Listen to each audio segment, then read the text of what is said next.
on YouTube right now. Welcome everyone to the San Carlos Computer Club. This is one of the next 3 or 4 meetings that we'll be having before I'm heading to Alaska. I'm not quite sure what the 27th looks like for me, but I'm definitely flying on the 28th. So I don't know if I'm having a meeting or even being in person yet. But I'm scheduled to fly on the 28th. I need to do that from Phoenix, and so I can't guarantee that I'm going to be involved in a meeting on the 27th at the moment.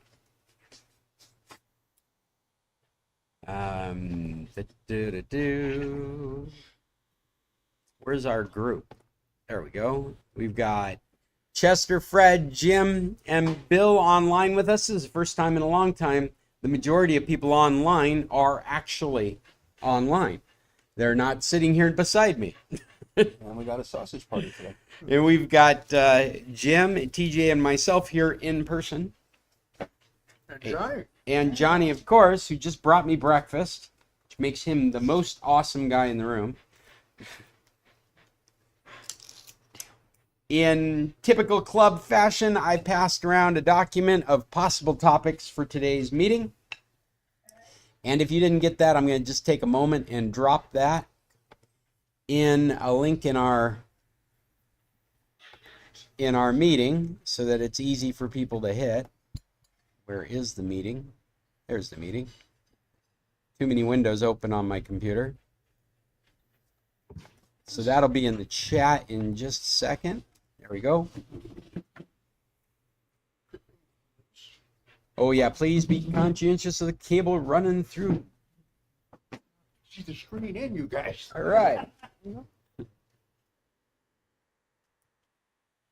It's interesting freeze on. Froze again? Well, what we're projecting on that screen is frozen. Oh, no, I'm not. Let's see what's going on here. Yeah, something's. You're not moving up there. Yeah, something's broken up there. I didn't touch a thing. I blame you. It's all your fault. Could be. I don't care. But I still didn't do it. Well. So you're going to start singing Shaggy, wasn't me? I got wide shouldered. That doesn't bother me. Wasn't me. Got video, wasn't me. No, don't want to do that. Well, that's the only thing I can come up with is to disconnect the external monitor and try reconnecting. Start again. Start again. That's right.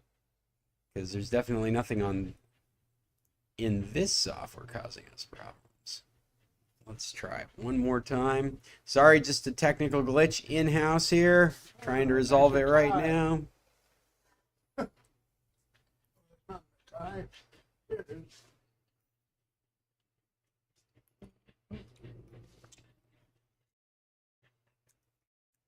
Oh yeah, thank you, Jonathan. Exactly how I like it. Really spicy.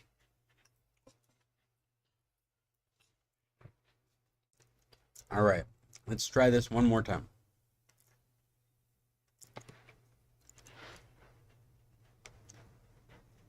There we go. All right. Now we're broadcasting. Okay. Just freeze again? No. No, I just have too many windows open, I think. This is what I'm looking for. Well, as I was starting to say, in typical computer club fashion, I've brought my own topics, but I'm interested in yours. So if anyone has anything they'd like to share or bring up right now, please feel free. And Bill's got his hand up. Bill, you're the first. Hello, Bill? Can you hear me?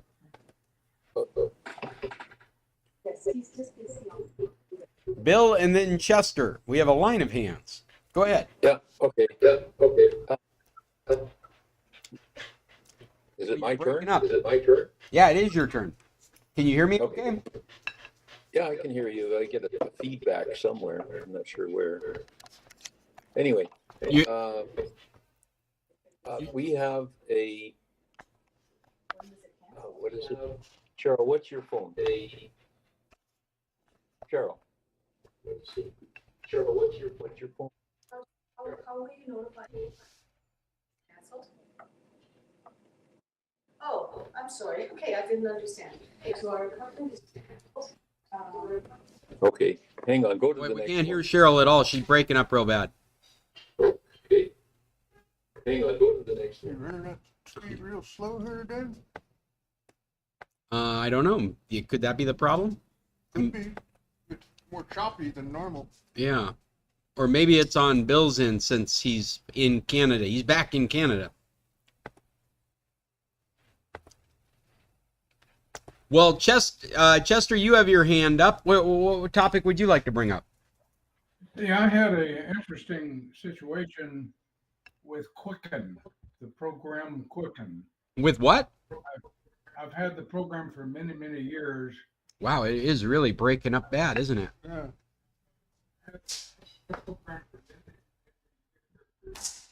Am I breaking up? I'm getting feedback. Yeah, we're having a horrible time hearing you over on this end, too. Try again. What program is it you're trying to use? Quicken. If you want me to continue, I will, or I'll wait later. They want you to move to a subscription model, I imagine.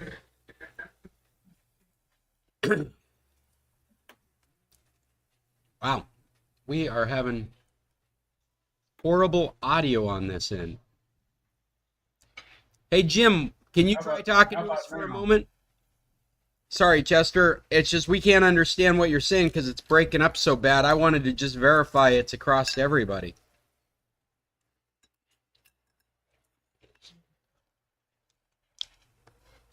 Jim, you're muted. If you're trying to. Breaking up for me.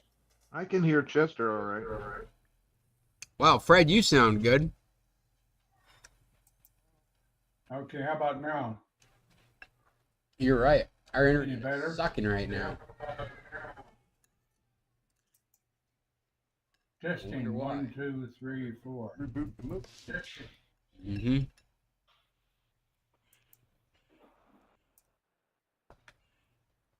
It's odd that we would have.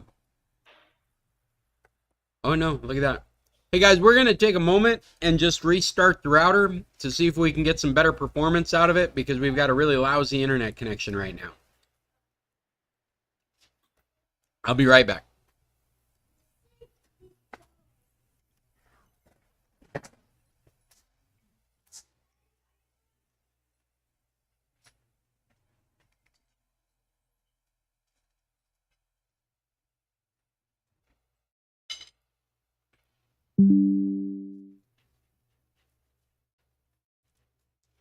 Want to be an IT recruiter? Sure. What do I need to do? You find a job over there? Yeah. Hey, we're back. Okay, I'm testing, 1, Any 2, better, 3, but 4. I'm ready to listen to Chester's QuickBooks issue. Okay, I'm testing, Well, that sounded better. Yeah, they're moving better too. testing. There you go. We'll have to see how long it lasts. Okay. I'll continue then with my Quicken story. I've been a Go ahead. What was customer your of question Quicken about for many Quicken? years. I'll continue. Second, What was your question again, Chester? Go ahead and continue. okay, I've been a customer of Quicken for many years, and I decided I no longer needed Do it. this. All it was doing was scanning my one bank account. Well, it is fast. Am I still coming through badly? We're up to a whole 11.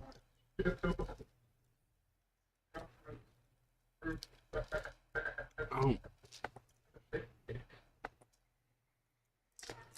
Oh, got 19 down well, we shouldn't be having a problem then. and 11 up.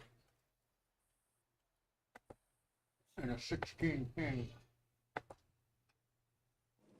If it helps, we can hear Chester quite fine. Well, we can. Yeah, it's just the sit down meeting can't hear me. Oh, well, here's some weird shit going on here. Testing again. 1, 2, 3, 4. That's good. Well, I just found the wrong microphone being used, so if you guys are having trouble hearing us,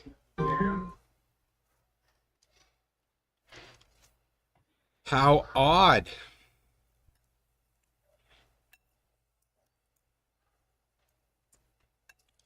Chester, one more time. Yes. Testing 1, 2, 3, 4. Mm. Yes. Testing. Okay, go ahead. Let's see if this will work. Whatever you did got rid of the echo. Okay, I don't hear an echo either. Oh, good. But I was saying I had been a customer of Quicken for many, many years. But last year I decided I no longer needed them.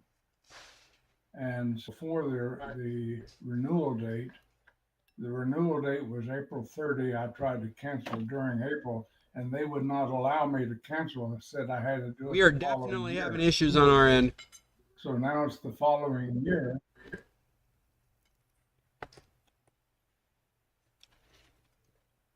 Still trouble hearing? Still trouble hearing? Yeah, it's still breaking up really bad. I'm going to see here if I can.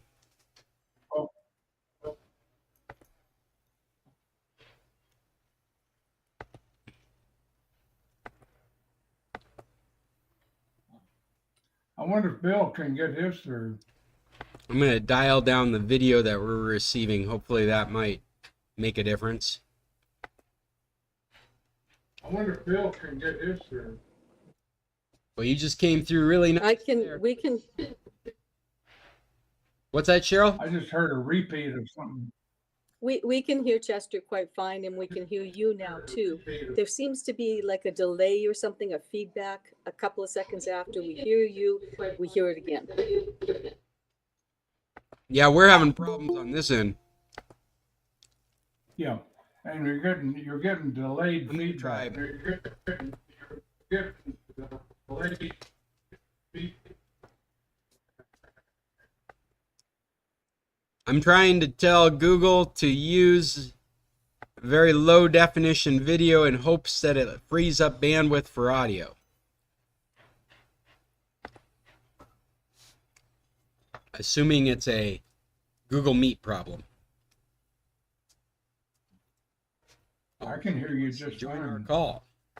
Who I wants? can hear you just. Yeah, it's our end that's the issue. Something's happening over here. Welcome, Sid. We're having audio issues in Tequilas.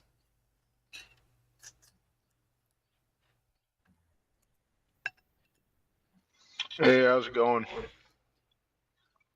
Everything's going good except for we can barely hear Chester's question.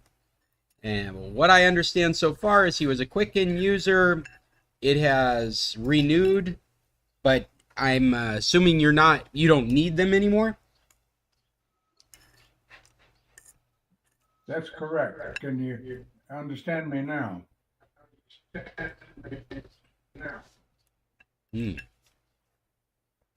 I wonder. I've done this once before. I asked an AI how to cancel. If that is the question.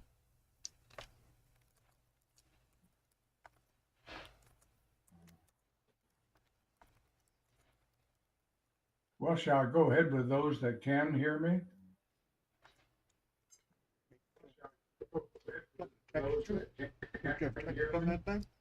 Yeah.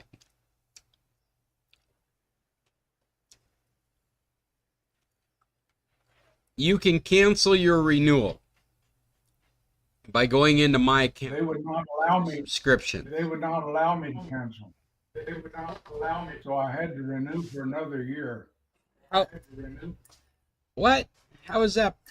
No, that doesn't make sense, Chester. I know it doesn't, but that's what happened. And so I waited a year and then I decided to cancel before this. So I waited a year and then I decided to cancel before. See, I heard a repeat of everything I'd said. Yeah, no, we're having definite issues over on this end. I'm not sure what it is, though. I'm going to try switching sound to my speakers. Try talking again now. Okay, test 1, 2, 3, 4. Oh, that's fine. It sounds like maybe what we've got is interference with the wireless display we're using. But my sound is okay now? Yeah, it sounds good now. Okay, well, I'll go back. I tried to cancel a year ago before the expiration date, the annual renewal date, and they would not allow it, said I was too close. So this year I decided I just wouldn't renew, and I didn't. And because I have just one bank account and it's easy enough for me to post it. So I was going to try to just use their format and continue to post the transactions on my own. So they locked me up. They brought forward a screen that would not allow me to get rid of it, would not allow me to get out of it. I could do nothing but pay them. That's the only way I could use my computer. I hate Inuit. So what I did was I turned the computer completely off. Yeah. I started it back up again and it worked perfectly. So I said, well, I'll try again to just at least bring up the program. I can use the format of the program. Right. And it locked me up again and would not let me out without paying them. So I shut the computer down again. Now, is this Windows program? Yes, Windows 11. But it's you're not using the online web interface. You're using the Quicken. I was using Quicken. Quicken. What I'm using now, I was able to copy my transactions from the first of the year. Because you don't have a valid account now. Right. So I was able to copy my transactions for the year, and I posted it on Windows. What's it called? The spreadsheet. Oh, Excel. And now I have it all on the spreadsheet, and I can take care of it there, just as though. But I was just amazed that Google, Quicken the program would lock me up like that, where I couldn't use my computer without paying them. Yeah. And I just wanted to alert any of you. In that respect, though, every time there's been a new version of Windows, they've insisted you have to buy a new version of QuickBooks. Well, I didn't use QuickBooks. I was just using the banking account. Yeah, but it's still the same company. They just have same deal. Yeah. Yeah, it's the same deal, and it's very expensive. Well, I say very expensive.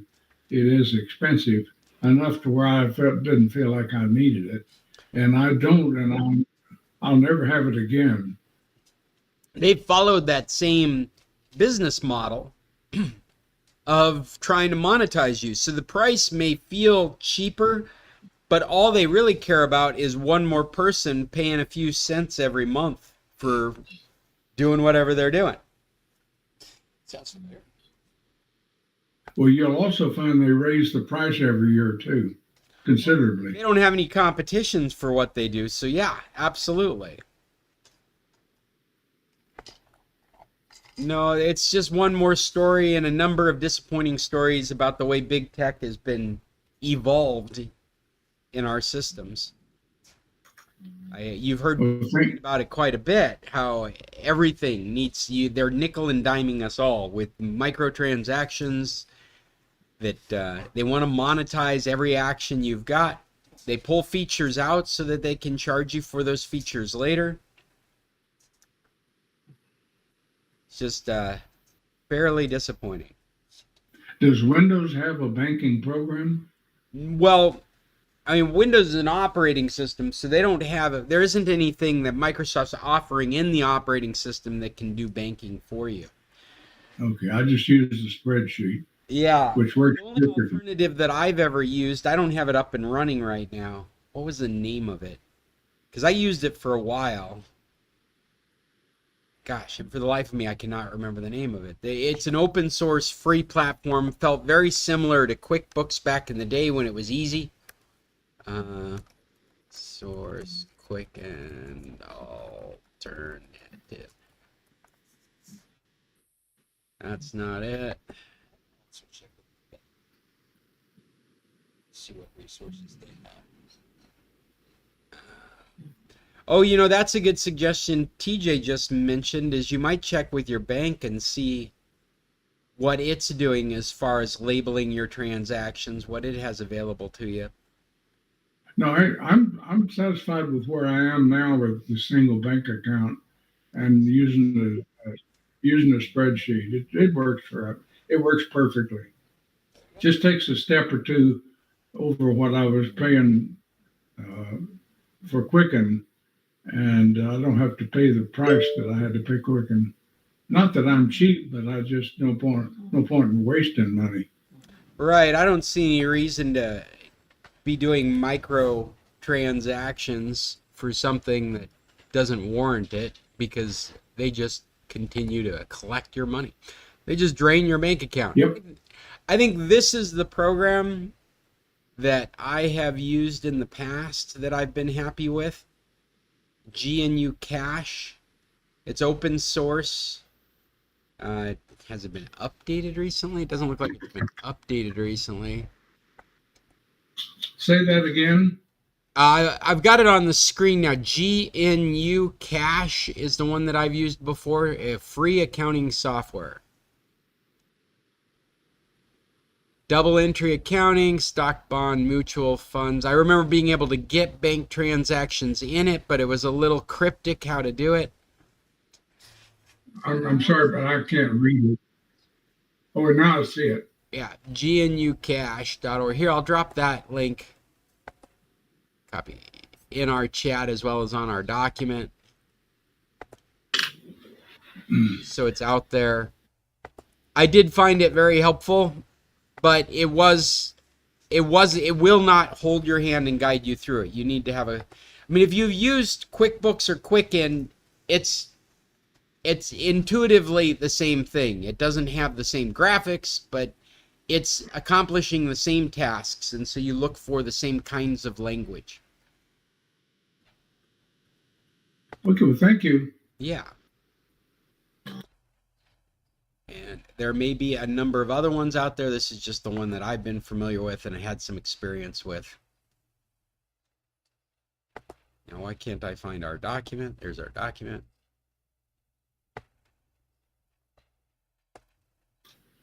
I think it's now Bill's turn. Bill, I think you should try talking to me again. I don't want to talk to you. Hey, all right, you're coming in loud and clear. Yeah, I think we solved the problem while we were waiting to reconnect. It was Cheryl has a what? 16? 13 mini. A 13 mini iPhone. Okay. And we're wondering, like it says it's capable of handling 2 eSIM. So we want to know if we can hook up another carrier, not the AT&T. That's what's currently on it. Is it possible to hook up to a different carrier from up here? When we're in Canada, we use this carrier, but only in Canada. The Shaw one. Yeah, I think outside of going into a cell office, you're limited to whatever eSIMs would show up as an offering in the settings of your iPhone. When you go into cellular in settings on the iPhone, Yeah. you'll find there's a list of SIMs, and at the bottom of that list is add eSIM. And that Yeah. add eSIM should prompt. Oh, this is new to me. Transfer Yeah, phone number from a nearby iPhone or scan a QR code provided by your carrier. Yeah, that's what I've got on the. Details manually. No. Yeah, so it looks like you need to set up with a carrier to begin with. This used to take you to a carrier. It used to take you to, well, I can't say that. It's when I looked at it in the past, it would take you to a website that would list optional eSIM vendors in your area. It sounds like what you need to do is go to a website and look for eSIMs, like Google eSIMs in Canada, and then get set up on that service, and then use the barcode or put the manual information in to activate service on the phone. Okay, well, I already have a physical eSIM, a physical SIM from my carrier, and on my account page online, it said convert to eSIM. Yep. So I assume that what it's going to do is convert my phone number to an eSIM, and then I can scan a QR code, I guess. So That sounds right. Yeah. I was going to tell you about what happened with the one that I talked to you last week about, the Samsung. Oh yeah. It wasn't hot or anything. It just wouldn't turn on. So we took it to a doctor's cell phone, and he basically said that it was doing the same thing for him. It would flash that it was going to start, but it'd only go for 1 minute and then it would quit. So he thinks it's a battery problem. He said that we can buy a new battery for $70. If then he is able to make it work, then I've got a new battery and away I go. If it still doesn't work, then he will take the battery back and just charge me a stocking fee. Okay. But What I think what version of Android do you have on that phone? it's a Samsung A21 or something. I don't know. I don't know what all is on it. But we would talk. Oh, years, 5-6 years. I don't think it's an A21. You don't think A21? No. It might be an A20. It's really hard to figure out because there's no identifying things. There is a. Well, What do you call it? IME. if you can get into it, then Yeah. there is an about page that should tell you what model it is. No, but it won't turn on. No. It won't turn on at all. Yeah, so So- it becomes very difficult to identify at that point. There's an IMEI. There is an IMEI, but I tried to search for it, and it's very faint, but I think I got the right one, but it doesn't seem to recognize it anywhere. And that's the only identification on it. Is it a removable battery? I'm sorry, what? Is it a removable battery or it's a serviceable battery? Well, it's in underneath the metal plate. You'd have to take this. See. If So you that's a serviceable, probably, is it? plug it in, can you start it up? No, that's the problem. Okay. It just, when you plug it in, you get the little lightning bolt for about a half a second, and then it just goes black again, and you can't do anything to it until you unplug it, plug it in, and that's the only activity you get is about a half second of that charging lightning bolt, and then it stops. So I'm assuming Works and the battery stops is that complete. guy thinks that it's probably a bad battery because it plug it in and it starts to charge and it stops charging. Yeah, so maybe I can take this metal plate off. It doesn't have a removable battery. An Android? No, this Samsung. Oh, Well, if The, it is an A20, it was released in 2019. that might be about. And if that's the case, you might just consider not messing around with it unless there's Using money. it Yeah. as a real cheap paperweight. Yeah. It's not thick enough for a doorstop, not heavy enough for a boat anchor. $19 on Amazon for the battery. That's why the cell guy doesn't mind. But I think if we're talking 6 years old, well, actually, under new California law, they should still be getting Android updates for it. We're not in California, son. Well, We're in the yeah, but California is like a country in itself. It dictates the way technology works across the world. yeah. Oh, Yeah, and so there's a very good chance that it's still getting updates. Where's the 6S? Well, yeah. But I'm trying to make the decision of whether it's even worth fucking around with, right? Yeah. And so $100 you can get an Android phone. And TJ's reminding that for $100 you can get a new Android phone. No, not in Canada. I can't. Well, we haven't searched and Well, he didn't say Canadian dollars. Yeah, yeah. For 2,000 Canadian dollars, you can have your neighbor's phone. yeah, exactly. So we also have the 6S here, and my 6S has a SIM card, but it seems like it's locked to the carrier. Well, you should be able to unlock it as long as you still have service with the carrier. No, we don't have service with the carrier. Yes, we do. AT&T, Yeah, I know, but but not that phone number. that Yeah, in fact, how can you, seems like there's a process for unlocking it. Let's see. To unlock no. iPhone 6S from, who is the carrier AT&T in the US? AT&T Yes. US, yes, Las Vegas. I don't even know how to spell unlock. My fingers, I said unlock and my fingers typed unknown.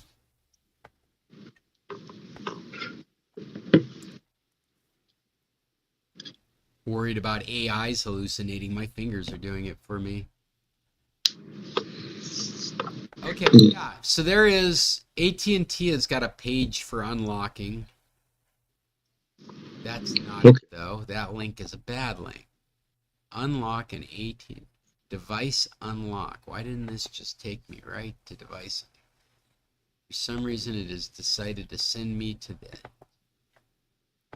Mexican store /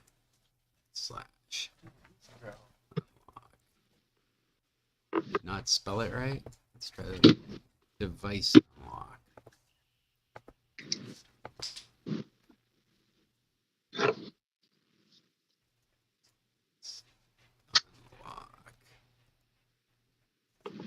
Arg.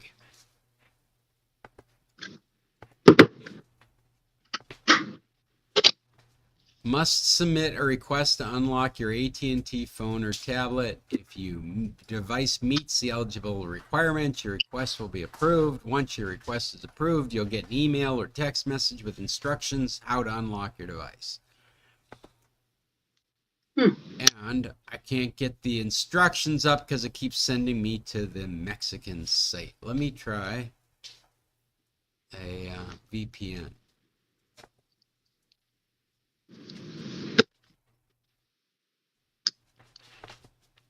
Let's copy link address. I'm gonna.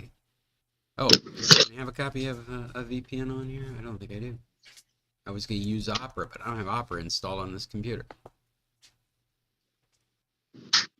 What's that strange?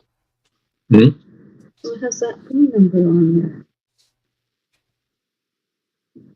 But that's the Don't see how to change to the US store.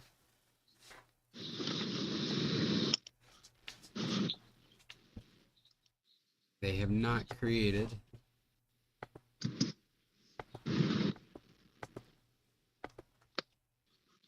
We don't want this one. We want. What are you doing, Dalton?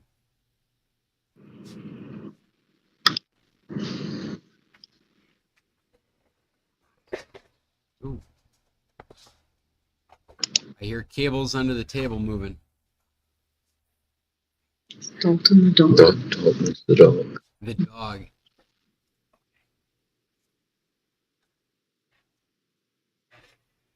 Well, this is nuts. I can't figure out how to get off this AT&T site to the US site. wonder if I do something silly like just put US at the end. No, that doesn't work. We just got a 15-minute flag.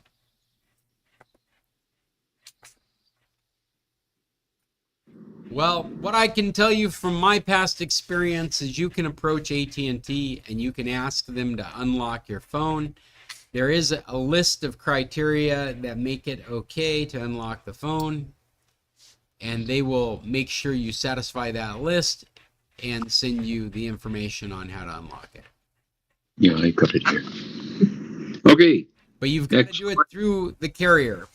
There is Okay. no other way. I've got, I think I have access to that carrier. Okay. There, that's, anyway, I have another small problem. Okay. My laptop, when we got home here, the Google or the Facebook site, I guess Facebook has decided that I live permanently in Mexico. So the ads and all the extraneous things on Facebook come in Spanish. How do I tell it that I'm no longer in Mexico? I would prefer English, even though I should practice my Spanish. That's a great question. Yeah, like it's just like I'm sitting in Mexico. The Facebook stuff comes in What Spanish. I remember is that they have like a region setting in Facebook.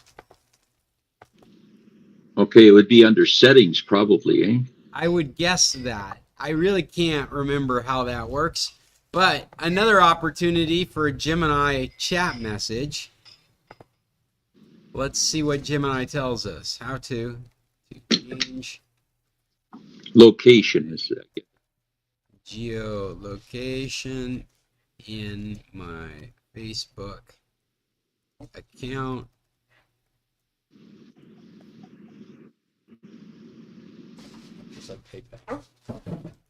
Changing the current city on your profile. This updates the city that appears in your About section of your profile.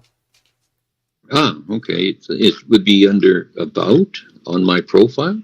It says edit profile, scroll down to details. Section, tap edit. Next to it, scroll down to current city. Tap the edit icon, which is a pencil. Type the name of your new city and tap save. Okay, you got that on Gemini. You just said edit location for Facebook, right?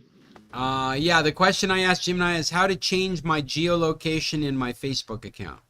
Okay, I'll bring it up and I'll follow it down.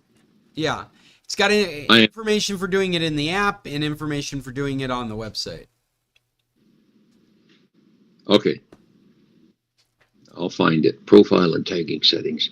Anyway, I'll find it. Okay. And you'll update. My 2 questions. I'm done. Yeah, that was it. 2 questions, no more. I think it was 3 actually. One was actually, I think we're up to 4 now. But that's fine. All right. Okay. Then you just go right and keep on going then. All right, cool. Do we here? Did you have any questions, Jim? You had anything you wanted to bring up? AI watching you. AI watching it. Oh, this is you sent me this link. Yes, I didn't put it in the lineup.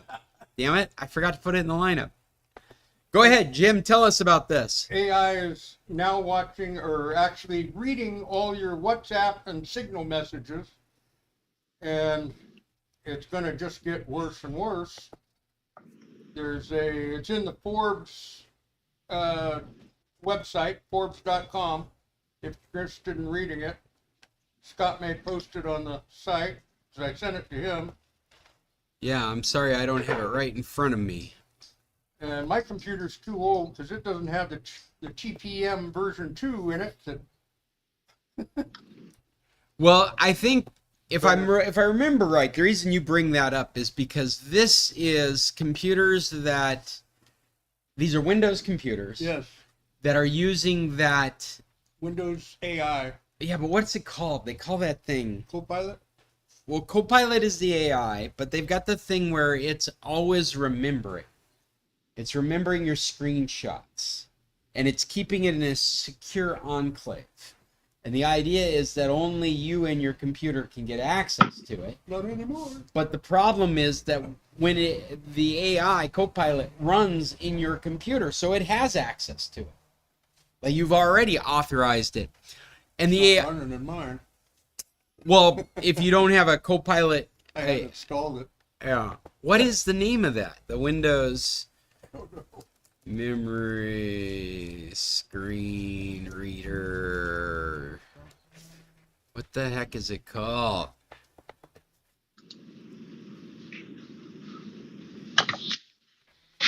Oh, that's not it. Screen recorder. What is it called? 11.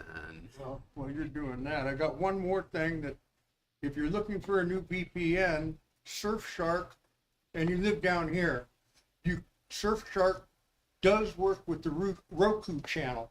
So you can get Roku channel in Mexico. And so far, there's only 2 VPNs that'll do it, and that is Surfshark and Nord.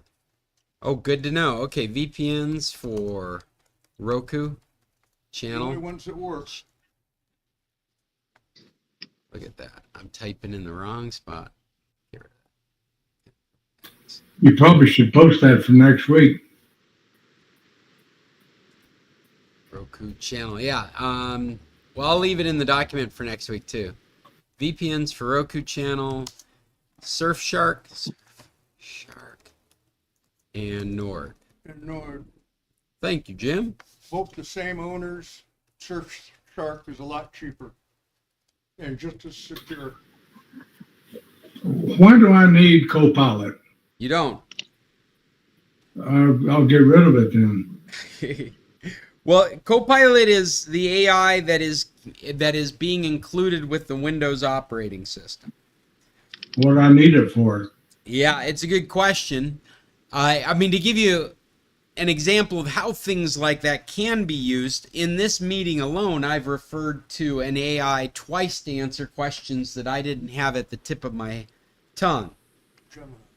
I've been using Gemini a lot, but there's no reason that Copilot couldn't do the same kind of activity. Probably the most, at least as far as I'm concerned, the most valuable thing I find from the AIs is the ability to address a large body of information all at once. And quite literally what we used to do with Google, I'm doing more and more with an AI, because it's more than just handing you where to find the information. It's summarizing the information and providing a complete answer. Now, the big problem is that depending on the context and the subject matter, that complete answer may be completely fictitious. And so you always have to be, when you're using these kinds of tools, you have to always beware that you might be looking at completely bogus information that needs to be vetted. It's gotten better. We're not quite at 2 years. We'll be at 2 years in November that AI has just taken over.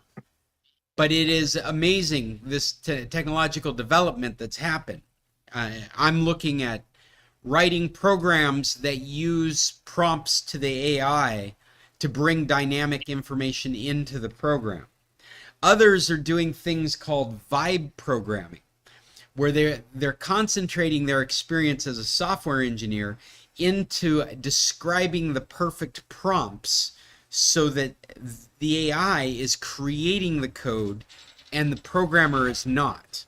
The programmer is concentrating on giving the AI the correct description that would result in the right program. You could shape a waste collection. All right. Oshkosh is coming out with a new garbage truck that is incorporating both electric vehicle and AI in container detection. Oh, that's Front interesting. loading.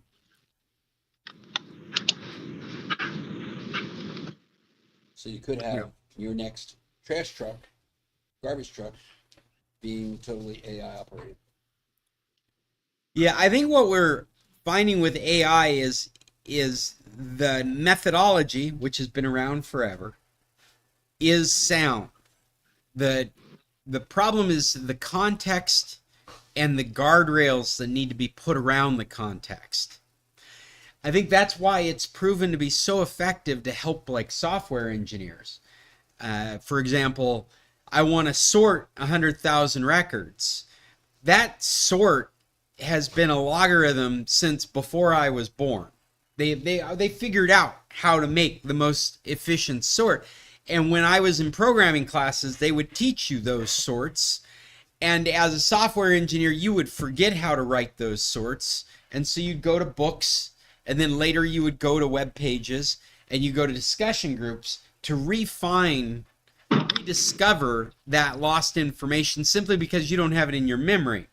But you don't base that sort that I'm describing, that metaphoric sort, you don't rebuild that the same way you don't replace wheels with some other shape when you're trying to drive your car. They're all a circle.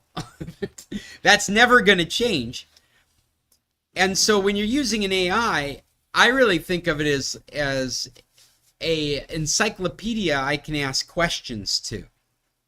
And I try and dial in the guardrails so that I'm getting genuinely helpful information.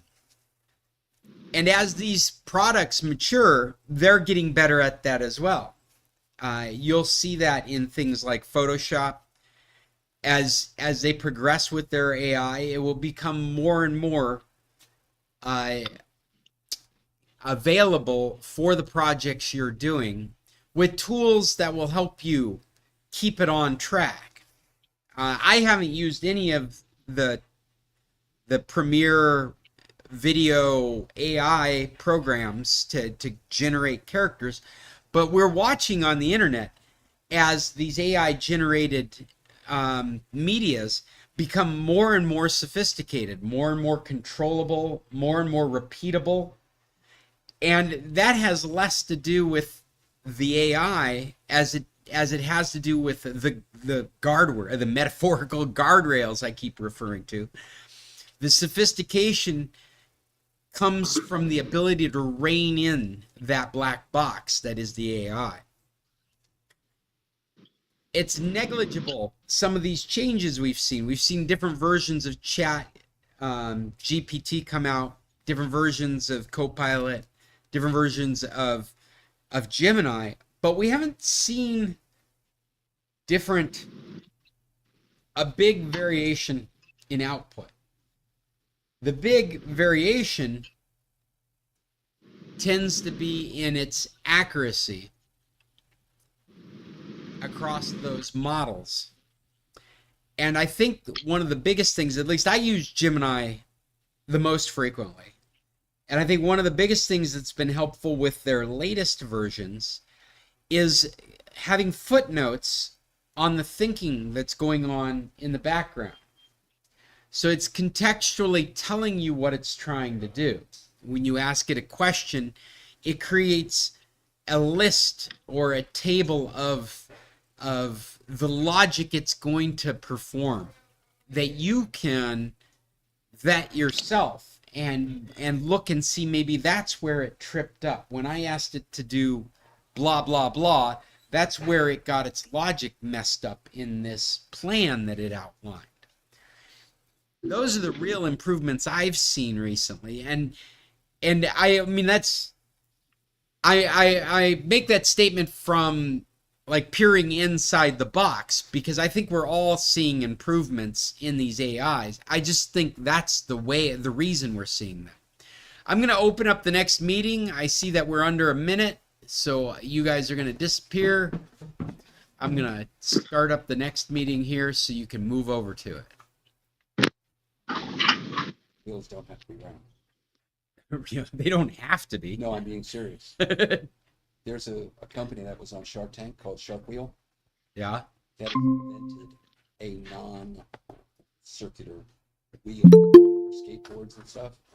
Real. It turned out ultra performant, So faster and more stable. what does it do? Does it change shapes? It's very basically it's almost like a square wheel, but it's grooved. So here it is.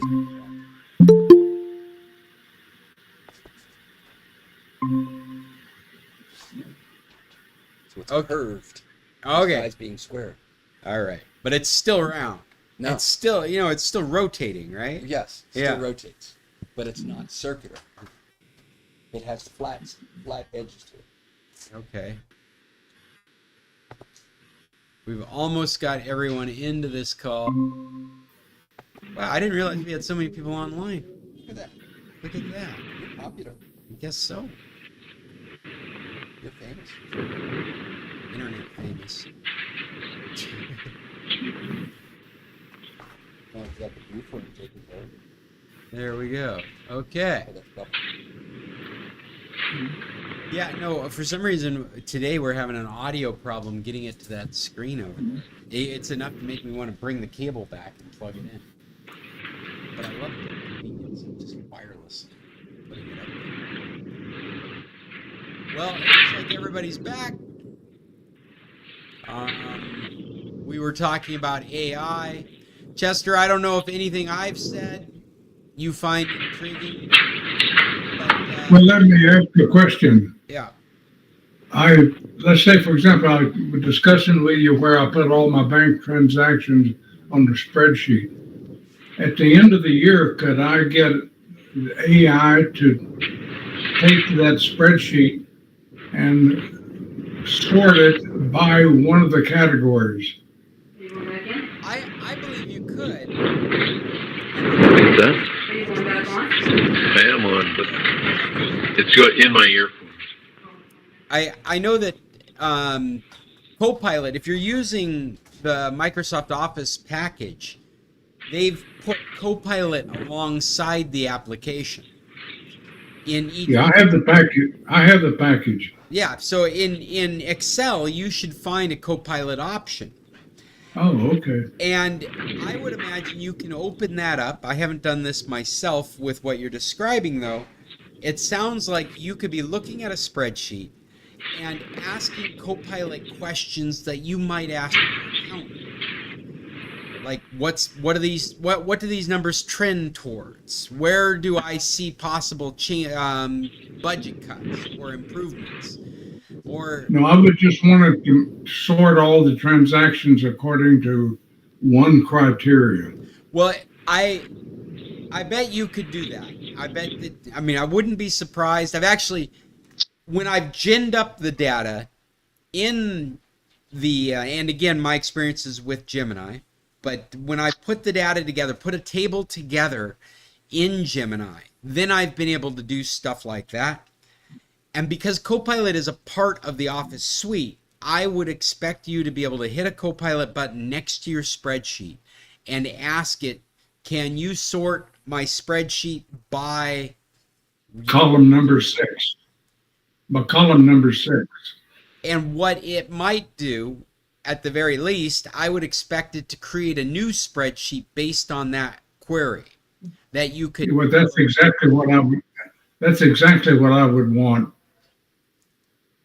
Yeah, I would give it a try, Chester, because it's definitely been doing those kinds of activities for people. Then I see a use. All right. What I would be concerned about is using it like one of the frustrations, and that's why I brought up the Photoshop stuff, is the repeatability of creative media, such as characters in maybe a video presentation or pictures for a still. It seems very difficult to get from your prompts the same thing again. So you might be able to get a video that's 3 seconds of a duck shooting a machine gun, but you may not be able to get the exact same gun or duck in the next shot, if you follow what I mean. And I would expect somebody, a company like Adobe Photoshop is working on that right now, where the guardrails I mentioned earlier, for them, may be the ability to take what you just produced, store it off to the side so that you can refer to that again in some other part of the creation you're developing. Bill, I see your hand up. What's going on? I just wanted, I'm not sure it needs to be said, but Chester, when you start playing with your spreadsheet, make sure it's a copy you're playing with.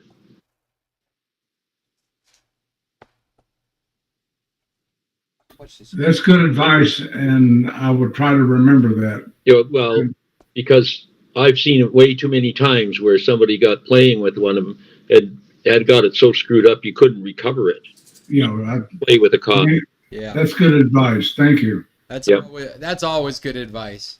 It always good advice. And I generally do that type of thing. I Quicken? back up everything. Yeah. How much was it paid? No. Hey Chester, Yeah. quick question. What was the rate you're paying for Quicken?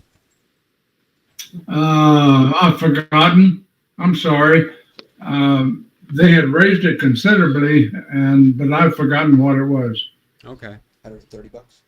130. That's the problem of being an old man. Well, was it hundreds of dollars or just over $100? I think it was over between 100 and 200. Okay. Somewhere over 100. Ramsey Plus, which includes everything and additional, is $129. Yeah. Well, I suspect Chester's at a point now where he just doesn't need the sophistication of a program like that to track. I don't. Just one bank account. Well, guys, I did bring some news articles I thought you'd find interesting. If you're interested in moving on to any of those. The first thing on my list here is Epson has re-announced a new version of their paper maker. I don't know if I had not been familiar with this, and this is definitely a press release that has been reproduced as news. But because I had not heard of these models, I just found them very fascinating for you guys to hear about. This uses a dry fiber technology, as they call it. And so the idea is you take your waste paper and you stick it in this machine and it creates new paper for you to use in the office place. This is really, it's a large device. It's not for, it's much more intended for office buildings than it's intended for a home office. But if you are an office that burns through paper and has lots of recycling, this could be, you could be your own recycler with this equipment. I have found this article translated into English, but it seems like the sources are in Spanish, specifically from Spain. And so I think they're really marketing this kind of stuff to Latin America and Spain and countries that are deep in green initiatives and saving money on their processes. You'd have to wonder how much paper you could buy for the cost of the machine and the supplies. Yeah, I would have to say, from what I've read, the difference sounds negligible. Like, I actually got the impression this is more expensive than just buying paper. And that the reason you would run it is because you have some green initiative that you're trying to reach. Well, maybe even you're in some country where you get tax credits and you can use those to buy a machine like this, something like that. That's really, because I had a lot of trouble finding general information. All I really kept finding was press releases that had been translated. I get the impression it's that kind of equipment. There's a very niche market for this kind of stuff. But I do find it interesting it's out there. Did you find the price? No, I didn't find the price. Okay. Yeah. I don't find the price anywhere.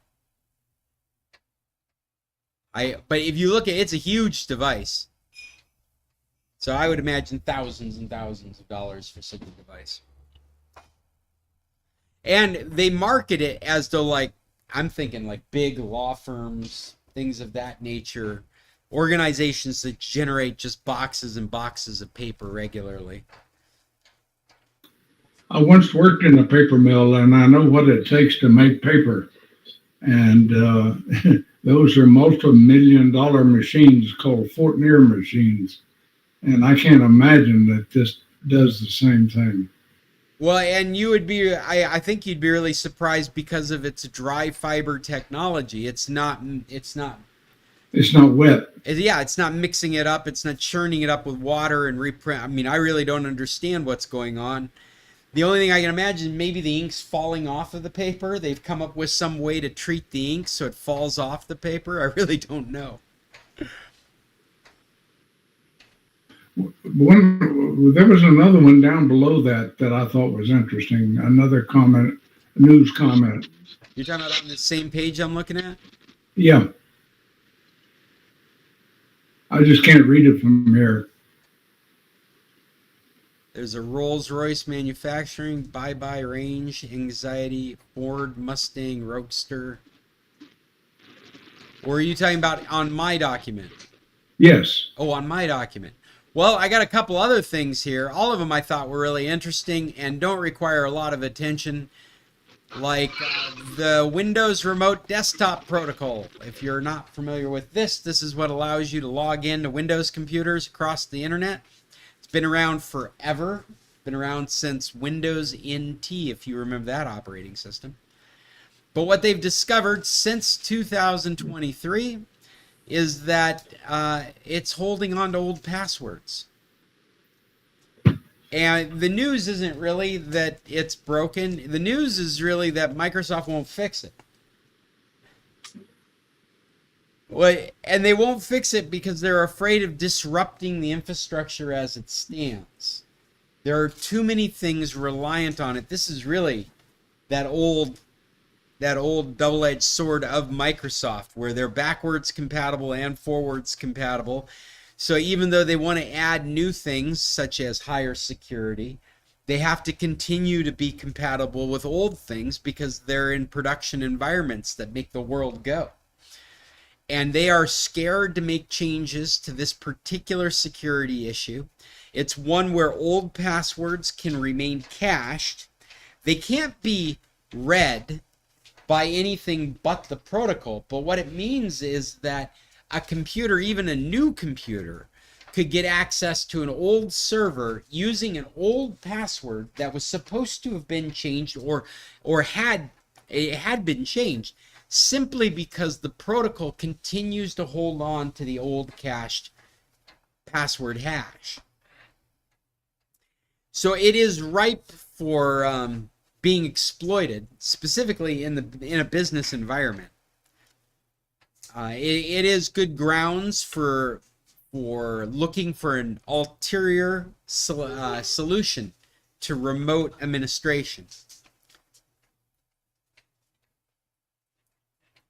Anyway, you don't even have to read it. I just thought it was funny. We've come all this way and we're still making decisions like this.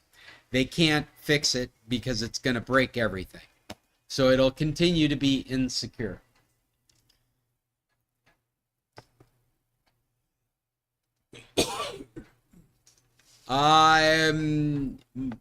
The prediction has come true. Musk is offering cell phone service, or will be shortly. This is just an article talking about what we've already talked about a number of times. This bringing LTE phone connectivity to Starlink. And in this article, they talk about how this will be offered to you as an add-on to a currently existing cell package, but will most likely also be offered as a phone service to current Starlink customers. So if you're already using Starlink for your internet, I wouldn't be surprised at some point in the app it'll say, how would you like to use Starlink as your phone provider? And they'll tack on another $15 a month to what you're doing. There may be also an incentive to go to Starlink. Yeah, absolutely. because you would have mobile coverage in more places around the world than ever before. And we have not seen what a pricing package would look like, but we know technically there would be no reason to have roaming fees. There would be no reason for you to be off the grid because you've gone to a foreign country. If it was Starlink, it would be Starlink. They're rolling out with phone and texting services first, but the end goal, which obviously is very close, is a full data across your Starlink LTE connection. So that means WhatsApp, web pages, and whatever app you use on your phone should be available in the coming future.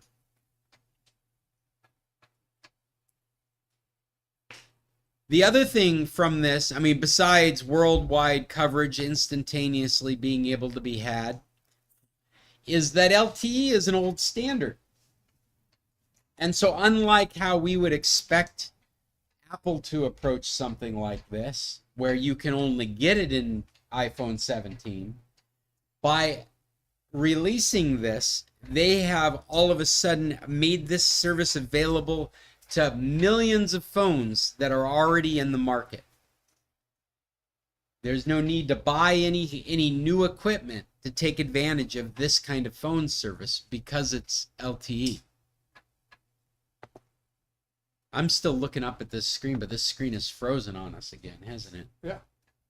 You know, and when your sound problem, you might be too far away from that monitor. You're never that far away. Well, oh, you mean just in general? You know what? You might be right because the device needs to pick up a wireless connection. Yeah. And it's on the out. Yeah, I might need to put an extender on the device. Move back over. Yeah. Because we're definitely having problems getting things up to that monitor. We haven't had problems before. And you're farther over than you've ever been. Yeah, no, that's a good thought, Jim. I'm going to get. All right, Jim's getting out of here. I got, what else do I got here? I got one more article I will bring in. This is just talking about the glass storage. We'll see you next week, Jim. Yep. They've done some extensive durability tests on the ceramic glass storage media that has been developed. This is something that's been around for a couple of years now. Cerebite is, they say, has the potential to store data for up to 5,000 years. What this is a combination of glass and ceramic that allows you to store data etched in glass. And this is an experiment they did where they were bringing it up to very high temperatures for long periods of time, boiling salt water, and then in a pizza oven. I thought I read in here that they expect this to be able to go up to thousands of degrees Celsius without any problem. And if that's the case, then we finally have found the medium for storing data that will outlive paper. And if you guys don't understand that, just look at Dead Sea Scrolls to see the longest living data media that exists on our planet. Those are the articles I brought. I thought you guys would find interesting. You should have a link or an email that has those if you want to catch up on those topics. We are at 11:11. We're a bit over our hour. And Bill's got his hand up. Yes, Bill. Well, it's time for recommendations, is it not? It is. Have you got a recommendation for us? No, but I have a non-recommendation. I got another section in these documents. What do you not recommend? Well, out of say 10 stars, I'd say 3. But I'm a huge Star Wars fan, and I'm also a huge fan of The Last of Us. But I find both of the seasons 2 in those things are extremely thinly written. It's, like Cheryl and I have watched 3 or 4 of the episodes, and we're almost to the point we're just going to give up on them because they're so silly. That's my opinion. I find them just really badly written and produced. There's so many plot holes and things that just don't make sense in both of them, that we just really have a hard time with them. I'll give you one good example. In The Last of Us, and one episode, that there is a group of people who basically kill off the main character, but they rode up in 2 horses, and the people that came to rescue him rode up in 2 horses. At the end, the people who were now hiking back across the country, halfway across the states, left the horses and carried all their supplies on their back. When Ellie and those people recovered or started back, they rode the horses back, but they only rode 2 out of the 4. Nobody knows what happened to the other 2. It's just strange. That's weird. I didn't even notice that, Bill. You're going to force me to go back and rewatch that episode. Well, they literally rode up. 2 horses rode up, and then the 2 more horses rode up, and then that whole group left on foot, carrying all their supplies with them back across to wherever not Spokane, but where Seattle. They were headed. That's an interesting little plot hole right there. Well, but the damn thing is full of them. They have all these decrepit vehicles. They hardly ever have any vehicle like operational vehicles. But when they're being stormed on the fort, they have a brand new John Deere garden tractor that they use. The thing is shiny. It's like, come on. What we know about John Deere is there's absolutely no chance that tractor's still working without internet and without service people. The thing is, gasoline and diesel, even if you have a huge supply of it, degrade noticeably after the first year. You can hardly operate on it. And I think it's supposed to be 5 or 7 years after the whole thing. Oh, and then, wasn't it 11 years? There was a point I saw something that said 11 years. There's no way that any combustion engine's going to be running on that crap. The Walking Dead dealt with that. They actually started refining their own gas towards the end of that show. Not Walking Dead, but the other one, the spinoff. They actually addressed that issue of petroleum. I'm thinking these people have one huge goddamn ammunition factory. The way they burn through bullets. Oh, were we talking Last of Us? Yeah, well, I mean, it's just the whole thing. Like they just sort of gloss it over. Okay, well, this is what we're going to do. Hey, Jim, do you want to add something? Jim had his hand up there for a second. Yeah, go for it. Yeah, well, actually, not on that show, but on this subject, an anti-recommendation. Linda and I just watched the new version of Four Seasons with a really good cast. What's his name? Steve Carroll, Coleman Domingo, Tina Fey. Oh, wow. And the writing was horrible. I mean, it was really, it was a waste of time. If anybody's. I wonder if some of these you're paying attention to it, and so much nowadays is written thinking you're paying attention to your phone. Could be. I mean, it was so poorly written. We were just horribly disappointed. We've recently learned that Netflix has a book of requirements when you're writing for their programming, and it includes things that are, well, I might have mentioned this before. Any specific plot point cannot be visual. It must be auditory, because they assume you're not looking at the screen. So if you're going to get lost in the story, it's that's because pathetic. you weren't listening to it, not because you weren't watching it. That's really sad. That's very, very reminiscent of the original Star Trek series. They had a huge book about what could and could not be done in each episode as they wrote it. They would get themselves into corners that they couldn't get out of if they didn't control it. Yeah, I think Yeah. wasn't that more like the context of the universe they had to be clear with.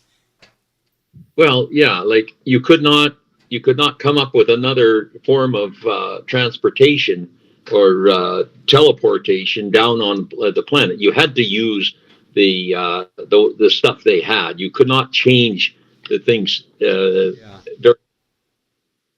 Yeah, and this is context for how it's going to be presented. This is what we imagine our audience is doing to watch our shows. Yes. These are the requirements for making one of these shows. And I think it really does. You do see it out. I sit many times trying to watch something without a phone in my hands. I'm like, oh my God, why is this so slow? Why are we not going anywhere with this? And I suspect that what we're looking at is more and more of that kind of lukewarm programming, because they expect everybody to be half-ass paying attention. Well, I think part of it is that they have so many shows being produced now, so many movies, that they've watered down their writers, that they don't, they have very, very thin writing. The dialogue is terrible. It's just very disappointing. Like we really did like Last of Us and Andor, but they're almost unwatchable to me. I'm surprised to hear your opinion of Andor, because we've really enjoyed this new season. But we're having a hard time doing it. Well, yeah, that triple line of events in each one, and they are not really related, and they just cut, bang, you're into the next one. And yeah, the transition. That's why I'm surprised you're surprised, because that's how Star Wars has always behaved. Oh. Is these episodic approaches to each adventure is more like Flash Gordon than it is like contextually like The Last of Us is a procession, a series. Well, but you gotta remember that I can't remember one episode from the last week half the time. I already lost. But so I guess when they said this when they were releasing the second season, is each 3 episodes will represent 1 year before the big battle of Rogue One. We're working our way up to Rogue One, and we're 5 years before it. And so those 3 episodes is 1 year, and I kind of feel like that was classic Star Wars. You look at it as like a 3-hour movie. You dump into an episode. Wherever it starts. Wherever it ends, and then you're off to the next year for the next 3-hour movie. Anyway, I have a recommendation. Okay. Instead of up sci-fi, what do you got? It's a book. I actually listened to it I borrowed it from my library and listened to an audiobook. Okay. Against the Loveless World. The Loveless World? By Susan Abulhawa. Abulhawa. Abulhawa. Abal? UL.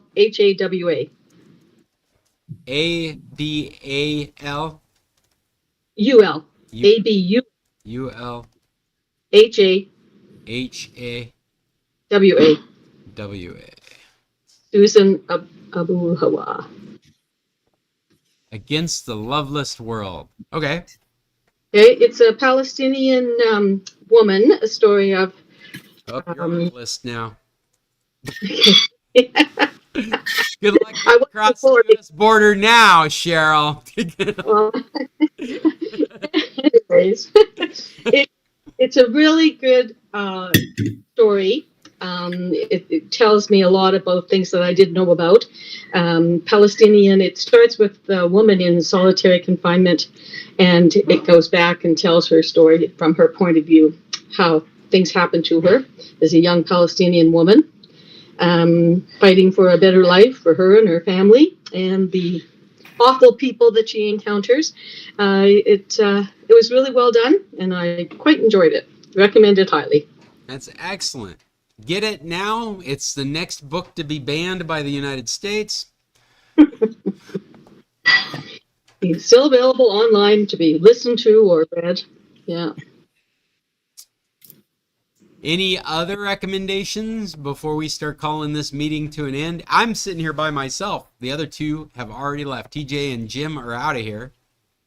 Well, I'm glad that Jim mentioned about the Four Seasons, because I've been looking at it and thinking I might try it, but I guess I'll forget it now. So, Yeah, it's not worth your time. It's And it's such a shame. Look at the cast.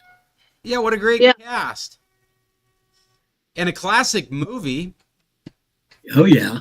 I mean, definitely an award-winning movie.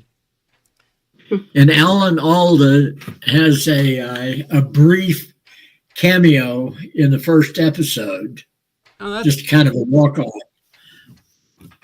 But anyway, it was really disappointing. isn't Alan Alda one of the producers or something? Or the Well, he probably was. I didn't notice, but now that you mentioned it, I bet he was. yeah. And of course, he was certainly the producer, creator and producer of the original. Yeah, that's right. That's where it came in. Yeah. Yep. Well, I've got no recommendations. I'd recommend Andor. It's not an anti-recommendation. I really enjoyed it. Sorry, Bill. And The other I we haven't- finished watching Skeleton Crew, which skeleton. I got sidetracked with. We were watching it with the kids. We were doing remote watch parties, and we never got back to it. So you and I got back to it on May the 4th. We spent our time watching Star Wars properties, and I really enjoyed that show. I mean, with the caveat that it's like a Goonies movie, so you got to go in with that mentality. Definitely not as highbrow as something like Rogue One or Andor. But if you're looking for an almost Muppets adventure in Star Wars, it's great. Jude Law does a good job in it. The other thing, I don't know if Bill mentioned this, but like Last of Us, it is so dark. We can't even see on our TV what's going on. It's just every scene is so dark. Yeah, they probably want you to buy a new TV.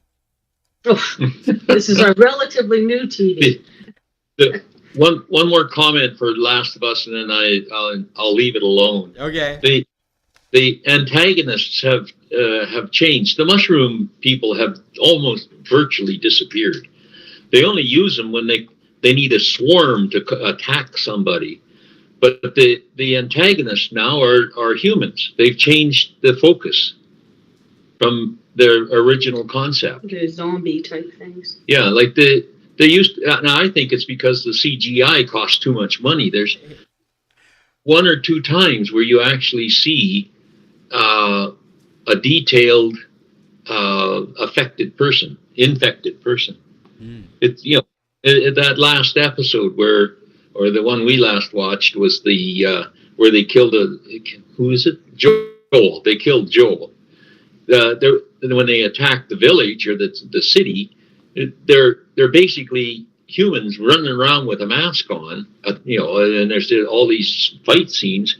The only really infected person is that big mushroom person. I call them mushroom people. It was the only one that had any amount of detail to them at all. The rest are all people.